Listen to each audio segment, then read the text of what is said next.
Let's take a look at how to set up Prisma with a Next application. And then at the end of this video, I'm going to show you how to deploy that app to vercel using a cloud database with Railway. You should already know how to set up a Next application, and you should probably already know what Prisma is and how to use a relational database. But if you haven't looked at Prisma yet, I'll leave a link to a resource in the description because I really just want to focus on how you use Prisma in a Next app in this video. But basically, Prisma is a big layer of abstraction between your application and your database. So instead of interacting with your database directly, you interact with Prisma instead. So if we add Prisma to a Next app, it can make interacting with the database a little bit easier. I already have an app set up for this demo, and this is it here, where we would see a list of code snippets right here if we had any saved to a database, and then we could create a new code snippet. So I could come in here and create a function called subscribe, where I console log to Sam's channel. So you should probably do that. And then if I push this, it would add it to a database where we'd have a bunch of different code snippets that could appear on the main screen, kind of like your standard social media app, but it's code snippets instead of tweets or whatever it is people are posting on TikTok these days. So if we look at the code for this, I have a home page here with a posts array, and this would contain an array of objects that have all the things that a post needs in it. And then I'm mapping over the posts down here to present them on the page.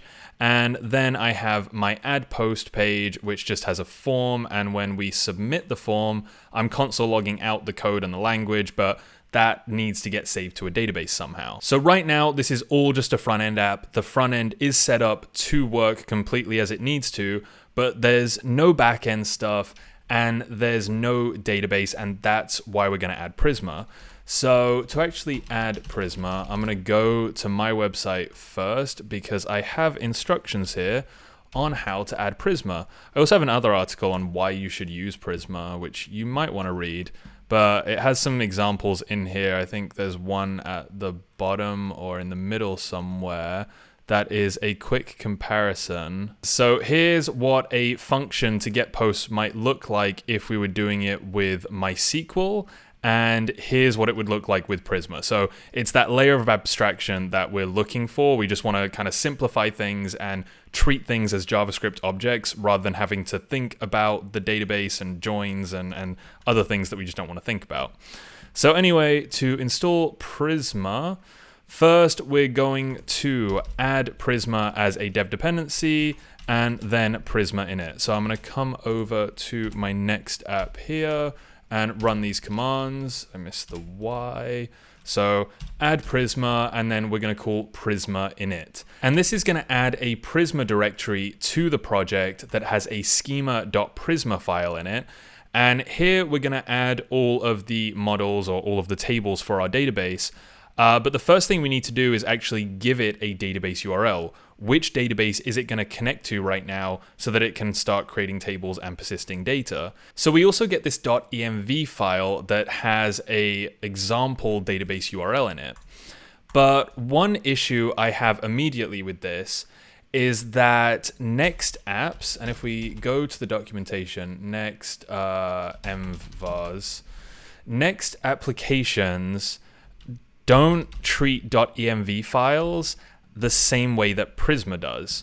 So if I check, I'm going to search for git ignore. Here we go. So .env.local is a file that should contain secrets, which are things like database URLs, considering they have passwords in them. But a .env file actually gets committed into Git and is basically just public environment variables that can be used on production or local and staging and testing and everything. So with Prisma, we put secrets in .env, and we would have to add this to our .gitignore file manually.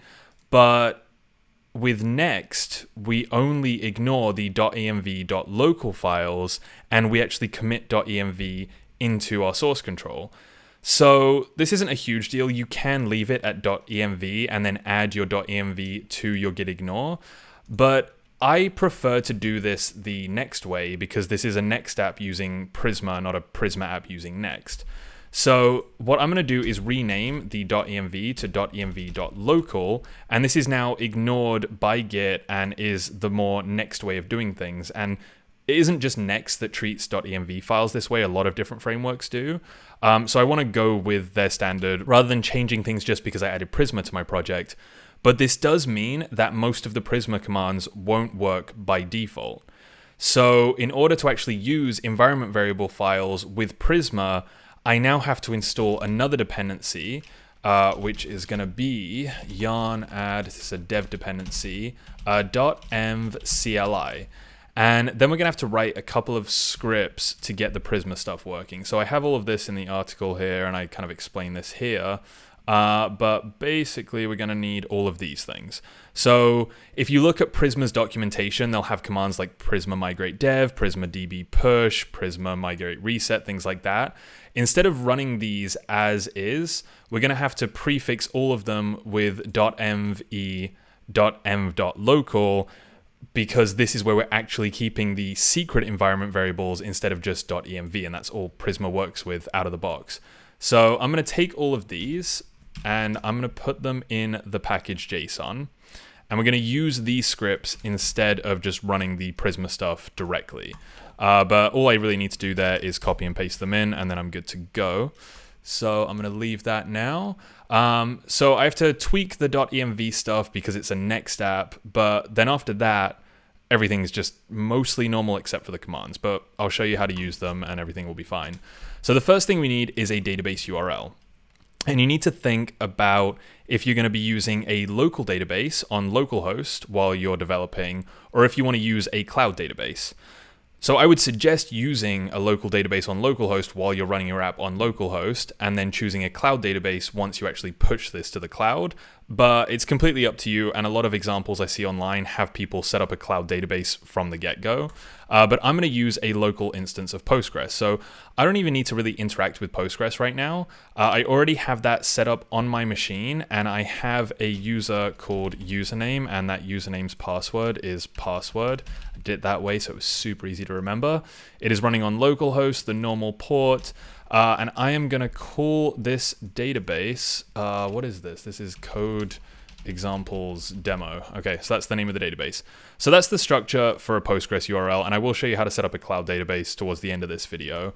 But that's all I need right now. So we're going to use that database URL, and it's using it here. I'm using Postgres, and now we just need to actually define the schema for the application. So if we go back to the index page, where are my pages? There they are. I put in here a little object of what I need to have in my table or in my model for Prisma. So I wonder if I comment this, will Copilot help me out here? Oh, that is so nice. Model snippet. So an ID string, no, it thinks I'm using Mongo. I would never want to use Mongo. I want to use Postgres or MySQL or any relational database. There we go. All right, so we're going to have an ID that's an int, a title that's a string, code is going to be a string, but I actually want this to be text. There we go. Language is going to be a string. Total likes, because I like to denormalize it a little bit, is going to be an int that defaults 0. Total comments created at. We can also do an updated at 2, just using Prisma's default updated at. And I'm not going to have comments and likes. Those are going to come later. Right now, I only have, I'm going to call this post, actually, instead of snippet. All right, so a post model. There we go. Okay, so this is the equivalent of creating a table in Postgres. I'm just defining my model here. But this schema.prisma is the source of truth. So I don't ever say create a table or update a table or create a relation or anything. I just define the final outcome here. So I have a model, it is post, and then I let Prisma do all of the work to make sure that my database schema reflects whatever I have in this file. So in development right now, to have a database set up that is called, whatever I called it in my .env, code examples demo, that contains this table, I should go and run Prisma migrate. And usually this would be Prisma migrate dev, name, and then we give it a name, and this is the initial migration, so I'd call it init. But because I've changed the .env file, I have a script that is yarn migrate dev, which if we look back at the package JSON, migrate dev is just this, where it does the Prisma migrate dev. It's just making sure we have the environment variables loaded correctly. So if I go back and run this, as long as it can connect to Postgres okay, which it seems to be doing just fine, it's going to create the database and create that new model for us. And there we go, we're done. So I could log into Postgres right now to check that this actually worked, that I have the database set up and I have my table set up there.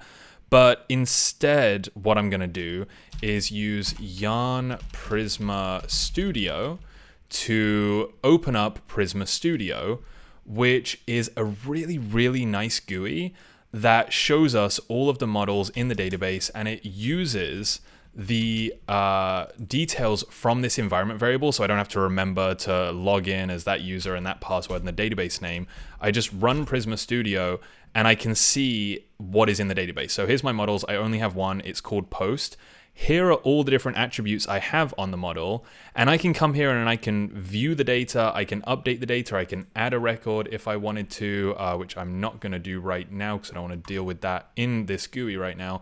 But this is a really, really nice way of making sure things work correctly while you're developing an application. I really like this feature of Prisma. It's probably one of my favorite things about Prisma.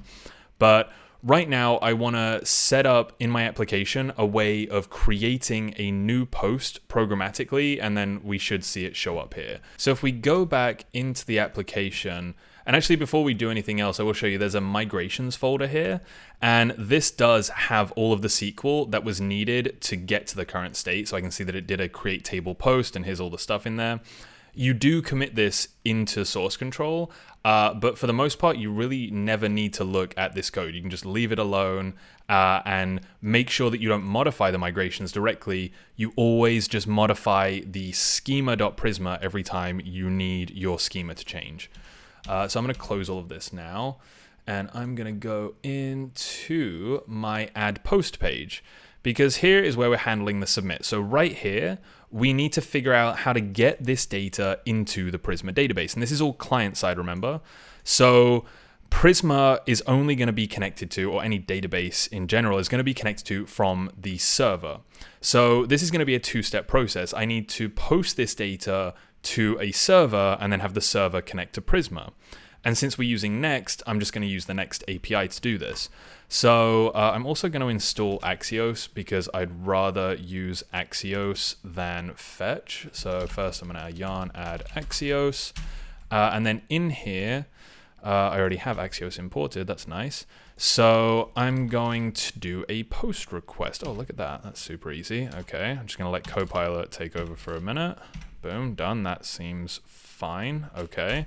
Maybe I'll console log the response. Yep. Okay, fine.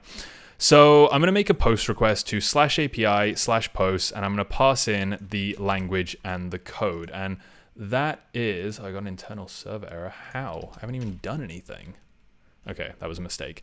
So the language is going to be one of the languages from this dropdown, and then whatever I write in here is going to be the code, and that's going to get sent to the server, then it needs to get stored in the database.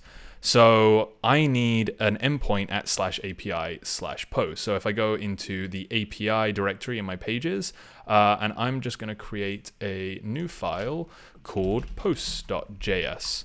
And I'm going to export a default function called handler.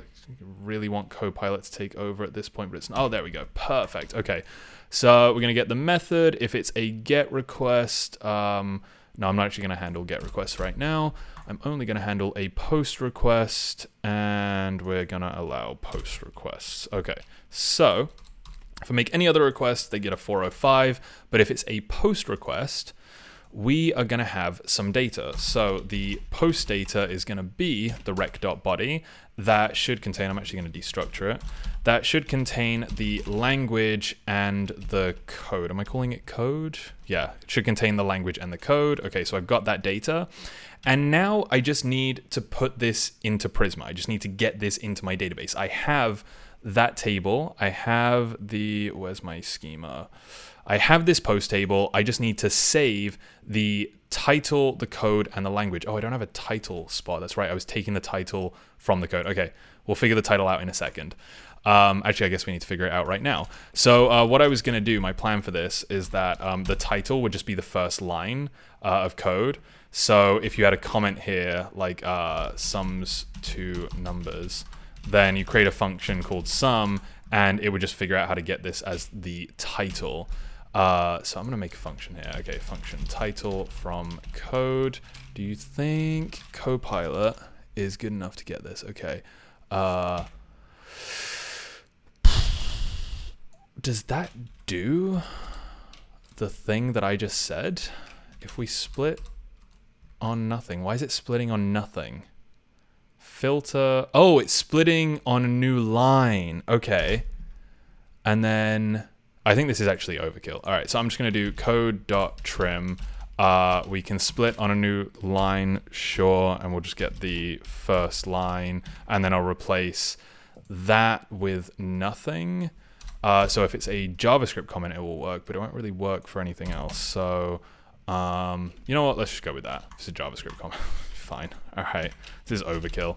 There we go. All right. So I have my language, my code, and my title. Fantastic. I need to save these things into the database. Okay. This is overly complex. Just ignore that part. We just need these simple pieces of data into Prisma somehow. So to do that, we need to install the Prisma client. And for me to actually get this right, I need to make sure that I copy and paste the correct code. So I'm going to come down here. There it is, Prisma at Prisma client. There we go. All right, so yarn add Prisma client. So we need to add this to our application as a normal dependency. And then, while I'm copying and pasting code, we are going to bring this in. So let's go to the top here. Import Prisma client, and then instantiate a new instance of that client. And remember that we're using the environment variables in .env.local, so it will just know how to connect to the database. And it has created, it's interesting actually, Prisma has created a .prisma in our node modules, and it's added a bunch of code in here so it knows exactly what is in our object. So it knows that a post has a title, a language, and a piece of code. So it's a pretty advanced framework here for interacting with the database. It does a lot of cool things, but it's really simple to work with. So now that I have a Prisma client, I just need to call, what is it? Post Prisma post create data Copilot. I don't know how anyone programs without Copilot now. I don't remember all the pieces of syntax, and it just does it for me. Okay, so I'm going to call prisma.post.create. Here's all the data I need. I've got this post object. I think I'll just res status 201.json post. Sure, I'm going to send that post back down. Okay, so this is it. This is the Prisma part. I'm going to create a post with this data. It will return the created post for me, send it back to the client, and that should just work now. That should be it. All right. This being the important part there. So we're making the post request. Yeah, that looks good. Did I await this? No, this is an async function. So I need to make this an async function. There we go. Okay, so you await that. And that should be good. So I'm going to go back into the app now.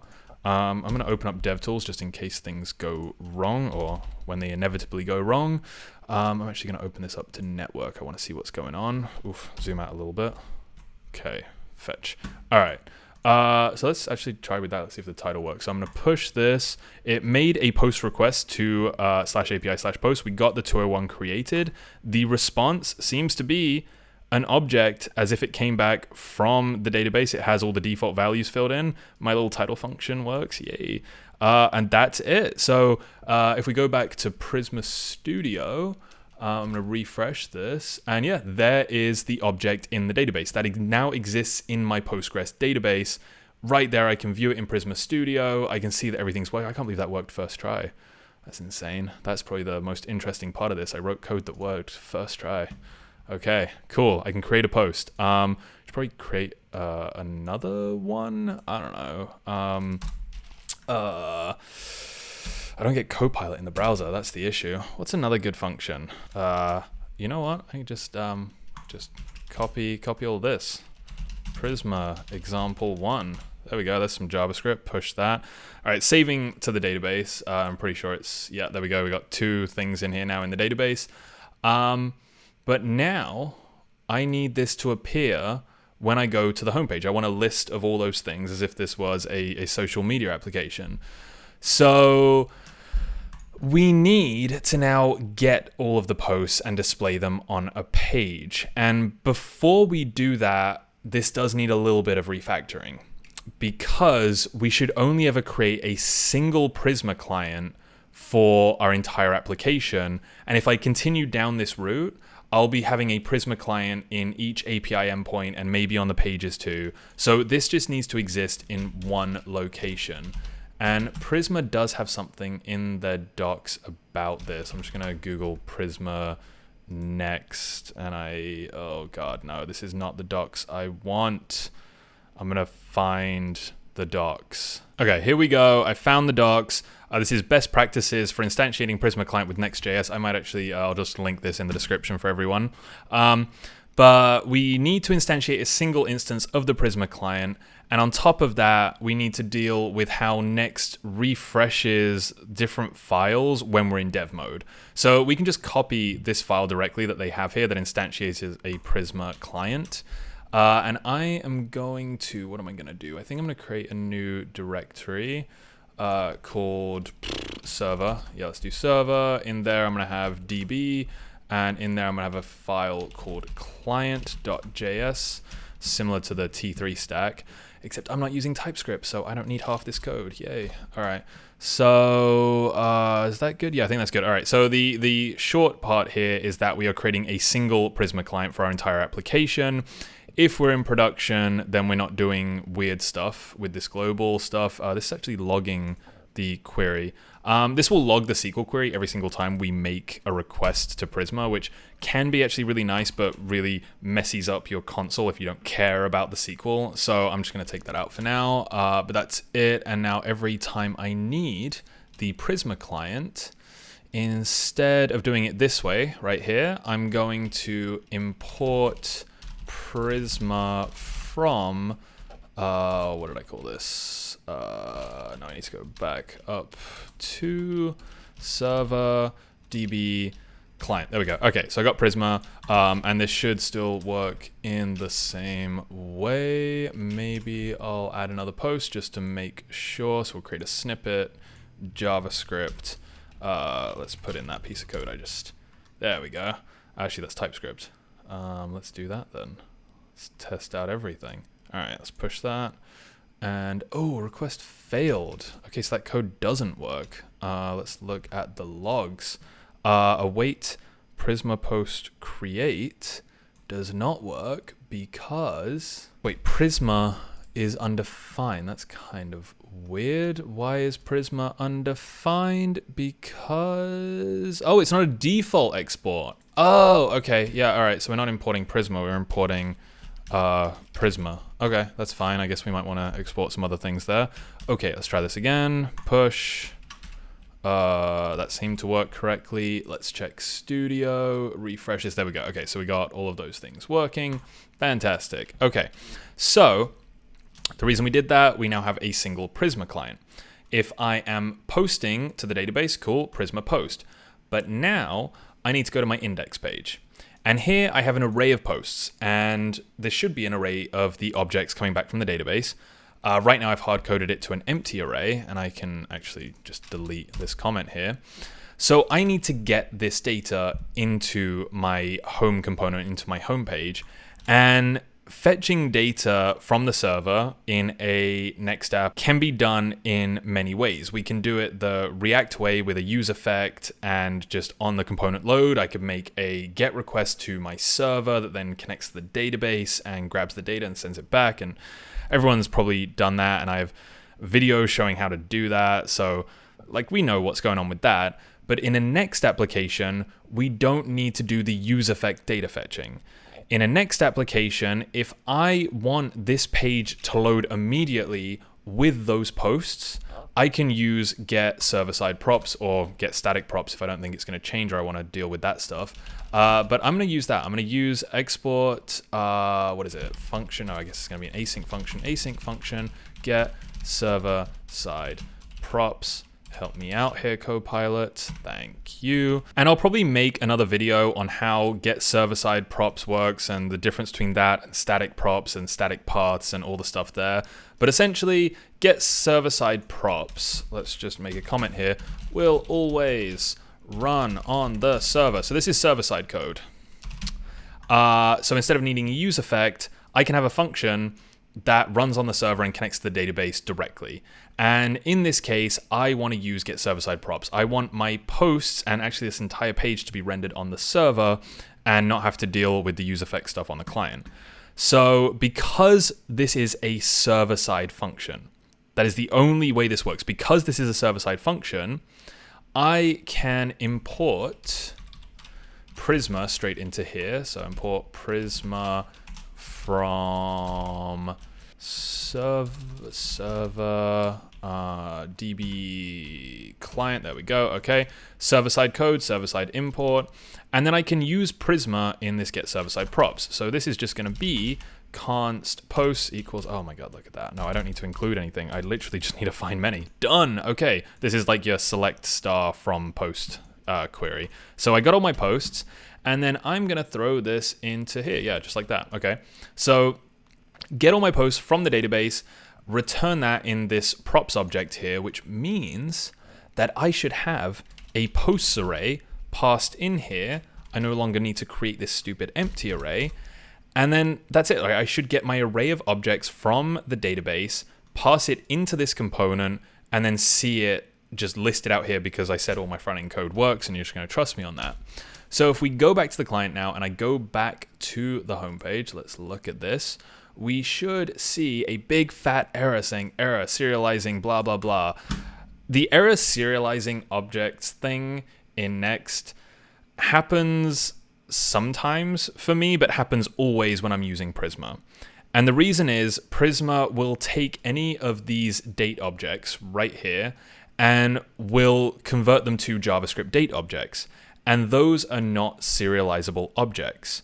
So because of that, it can't send this data from the back end to the front end. And without getting into too many details here and good ways and bad ways of solving this, one way I've seen used, and this is the way that is in Next or Prisma's code examples, I can't remember, I saw it on one of their GitHub examples, is to use this line of code right here. So if we JSON stringify posts, it's going to convert date to a string, which is serializable. Then if we pass this again, we're going to get the actual array that when we pass into this component will be a post array. It won't be JSON. So I mean, this is so stupid. Every time I look at it, I think there. There's another thing called super JSON, which it's all stupid. It's all stupid, but this is, I guess, like the shortest way of writing a stupid thing. So like whatever. We can't modify how Prisma works in this way. It's always going to return a date object. We could use Prisma middleware and a whole bunch of other stuff, but we're just going to use this. Anyway, so let's see. I'm just going to refresh and ignore that warning for now. There we go. Okay, here are the 3 posts that exist in the database. I did a find for all of them, and here they are. Although they're ordered in the wrong way. This was 11 minutes ago, 10 minutes ago. I want it newest on top. Let's see if I even have to write this code. Newest first. Let's see what Copilot can do. There we go. All right. What to buy? Boom. Okay. Refresh. Oh, I didn't even need to refresh. It did it for me. Why do I think I need to refresh? Okay. So here's my weird social media app thing where you can create posts, add them to the database using Prisma, and then view them here. And this is using Prisma in a Next application. When you're fetching data, you have options on how you want to get that data. When you're using Prisma, you can just import that straight into here into get server-side props if this is how you want to do things. And then you just pass that data into your component. It loads it. Then I have my create snippets here, which has to send it to the server. There's really no option. On initial data fetching, we can do some magic stuff like get server-side props. That's fine. When we post data or when we load data later on based on some sort of interaction. So this is a submission. It could be like a pagination function where I'm like loading more things. If those things happen later based on user interactions and we're not loading an entirely new page, these things are going to have to interact with our server, and we're going to have some sort of API set up that interacts with Prisma. But still, this is, a single Next application, and interacting with this single Prisma client is just super easy. It's ridiculously easy. So this is simple and easy and working. There is way more to Prisma, and you should read the Prisma docs or subscribe and become a channel member and ask me to make a video just on how to use Prisma in a more advanced way. But this is good enough for now to show you how to get Prisma working in a Next app. But to really show this fully working in a Next application, I think we need to deploy this application to vercel. And since vercel doesn't have cloud databases, we're going to need to set up a cloud database using a different service. So before I do any of that, I am gonna just commit this all. So let's get add all, get commit, poop emoji. There we go. All right. Get status. Everything seems to be clean. I did that correctly. Then we're going to set up a GitHub repo, and I'm going to do this off camera so you can't see any of my GitHub details. And now that that's set up, I just need to add the remote here and git push-u origin main. I don't know if it's Next changing my branch to main or if that's a Mac thing, but whatever, I guess. So that's now pushed. So I am gonna head over to vercel. So I'm gonna add a new project here, and that has been pushed to GitHub, so we can import that. The project name is fine, probably. We are going to have to modify both the build and output settings and the environment variables. So let's start with the environment variables here. We know that we need a database URL. That needs to be an environment variable, and this needs to be a valid database URL. And we need this to be a cloud database. So we're going to have to set up a Postgres cloud database to get all of this working. And there's a few different options for setting up a Postgres cloud database, but one that is the easiest to set up and probably one of the cheapest is to have a Railway account, start a new Railway project, just go to provision a Postgres database, and that's it. We're done. We just got to wait for this to actually set up, but there we go. All right, click on that. Go to connect, copy the URL, and then paste that in over here, add, done. So if you need a quick cloud database, I don't think it gets any easier than that. As far as pricing, let's go to railway.app/pricing. I think Postgres is pretty cheap. I'm gonna have to try and find, okay, resource base. And we just assume no CPU and no RAM. Then I select Postgres. That is gonna be about the cost per month for the database, which is pretty cheap, and you get $5 free every month with Railway. If we turn off Postgres and we turn on MySQL, for some reason, I don't know why, it's way more expensive than a Postgres database. And if we check all of these, actually Redis is the cheapest, but it's not, a real database.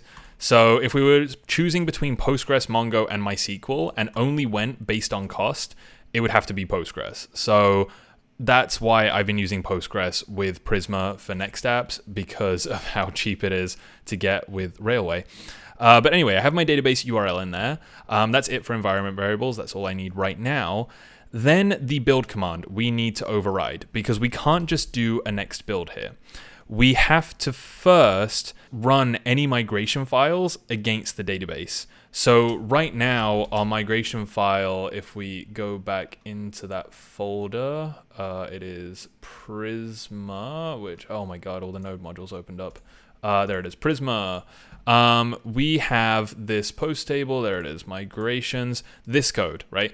Every single time we modify the Prisma schema, it's going to create a new migration file for us with the code in there that needs to run against the database. And migrations are awesome because anytime I have a new feature, let's say that interacts with comments. So I create a new comments table here, a new migration file gets created, and then I commit the code that interacts with comments with the actual migration file that is needed to set up that table in the database. Then the code that needs that database to have the table and the code that sets up that table are in the same commit, in the same push to my project. So every single time we have a push, every single time we need to run it on vercel, we need to make sure that it runs any migration files that haven't yet been run against the database. So this is pretty easy with the built-in Prisma commands, but I have shortened it, let's see, package.json to production build. So instead of running the default, which is next build, we're now going to run npx prisma generate plus npx prisma migrate deploy plus next build. So it's going to do the Prisma stuff. It just makes sure that the database is up to date with our schema, and then we run next build. So all I need to do in here, and all you would need to do, is run yarn production build. That's it. So update that command, add the database URL environment variable, and then hit deploy. You're done. Nope, the name of the project can, what? It can't do, oh, I gotta change all of these. Okay, well, let's do this then. All right, hyphens are good? Hyphens are good. Okay, so now we deploy. Now it should run all of this. We should have the app set up in the cloud, and I'll be able to add code snippets, hopefully. I mean, this will probably take, I'm gonna guess, 3 minutes. So let's see. I don't know how long that took. I got up to get water, and when I came back, it looked like it was done. So how do I, okay, continue to dashboard. There we go, domain. All right, let's view this in the browser. Code snippets Prisma Next demo.vercel app dot, or vercel.app. Anyway, all right, so create a snippet, JavaScript, function, what now? Console log, like this video, subscribe to this channel, become a channel member. And there, oh, I never did a redirect, so you push and then you have to manually go. Oh, that's so bad. Anyway, there we go. There's a code snippet. It's in my cloud database. It's deployed. You can go to that site. I don't know how long I'll keep it up. I have a search feature here that does nothing. Okay, anyway, that is how you use Prisma. That's how you get it working in the cloud. This is Next and Prisma working together. Leave me a comment. Let me know if you want me to make any more videos on any other topics. And maybe most importantly, go actually set up an app with Next and Prisma. Make sure you aren't just watching the videos. Make sure you're actually doing the stuff in the videos and take it to the next level. Learn a little bit more about Prisma. Let me know how it goes. Let me know if you build an application, deploy it. Just make sure that you are writing code and that you are building applications.